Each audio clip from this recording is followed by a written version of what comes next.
हरीरा से रिवायत है, कहते हैं मैंने रसूल अल्लाह को फरमाते हुए सुना है कि माँ की गोद में सिर्फ दो ही बच्चों ने बात की थी, एक ईसा अलैहिस्सलाम और दूसरा जरेज का साथी। सहाबा ने अर्ज किया, अल्लाह के रसूल, हजरत ईसा अलैहिस्सलाम को तो हर कोई जानता है, लेकिन ये जरेज का साथी कौन है, इसको तो हम नहीं जानते हैं। हुजूर ने फरमाया, जरेज एक राहिब था, वो अपने कलीसा में रहता था। एक चरवाहा इसके कलीसा के नीचे रात गुजारता था। गांव की एक औरत से इस चरवाहे की आशनाई थी, वो रात में इसके पास बराबर आती थी। एक बार का जिक्र है कि जरेज की वालिदा जरेज के पास आई और जरेज जरेज कहकर आवाज देने लगी। जरेज इस वक्त नमाज में मशगूल था।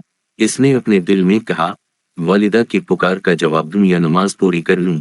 आखिर इसने ये फैसला किया कि नमाज पूरी कर लूं, इसके बाद मौत की तरफ तवज्जो दूंगा। इसकी मां ने पुकार पुकार कर थक गई और इसको बहुत गुस्सा आया और जरेज को बता देकर चली गई कि जा, तुझे इस वक्त तक मौत नहीं आएगी जब तक तो मौसमात के चिरों को ना देख ले।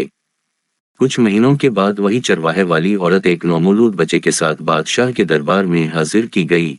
गांव के लोगों ने इस औरत पर यह इल्जाम लगाया था कि बादशाह सलामत, इस औरत की अभी शादी ब्याह कुछ नहीं हुआ है, आखिर ये बच्चा इसकी गोद में कहां से आ गया।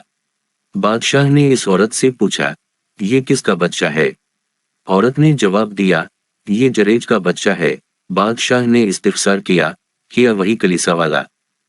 इसने कहा, हाँ। बादशाह ने अपने कारिंदों को हुक्म दिया कि जाओ इसके कलीसा को ढा दो और इसे पकड़कर हमारे पास लाओ। हम इसको बड़ा नेक और सालेह समझ रहे थे और वो अंदर ही अंदर ना जाने क्या अगल खिला रहा था। बहरकीफ बादशाह के कारिंदों ने हुक्म की तमील में फावड़ों से जरेज के कलीसा को गिरा दिया और इसके हाथ पांव बांधकर बादशाह के दरबार की तरफ लेकर चले। रास्ते में जरेज ने तवाइफों को देखकर जेर लब मुस्कुराया और दिल ही दिल में ये सोचने लगा, ये मेरी वालिदा की बदा का नतीजा है। खैर बादशाह के कारिंदे इसको बादशाह के दरबार में लेकर हाजिर हुए। बादशाह ने इससे कहा, क्यों रे जरेज तो बड़ा पारसा बन रहा था और अंदर ही अंदर ना जाने क्या अगल खिला रहा था। इसने कहा, बादशाह सलामत, क्या हुआ?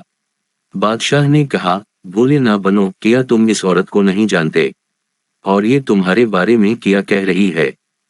जरेज ने कहा, वाकई मुझे कुछ मालूम नहीं। बादशाह ने कहा, ये औरत कह रही है कि इसके बच्चे के बाप तुम ही हो।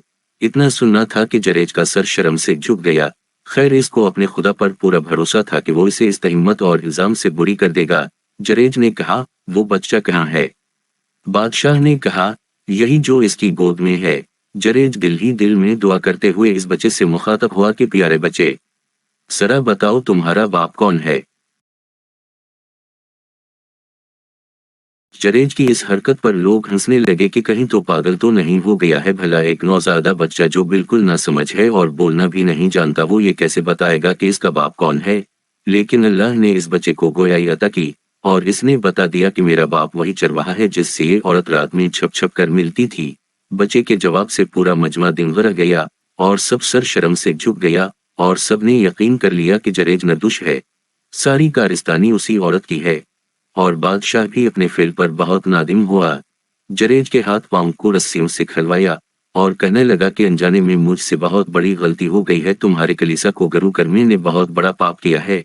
अगर तुम हुक्म दो तो मैं तुम्हारे लिए सोने चांदी का एक नया कलीसा बनवा देता हूँ।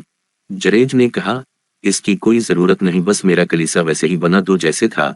बादशाह ने कहा, ठीक है, लेकिन एक बात बताओ, अभी तुम हंस क्यों रहे थे? इसने जवाब दिया, मुझे मेरी माँ की बदा लग गई थी। फिर पूरा किस्सा बयान किया।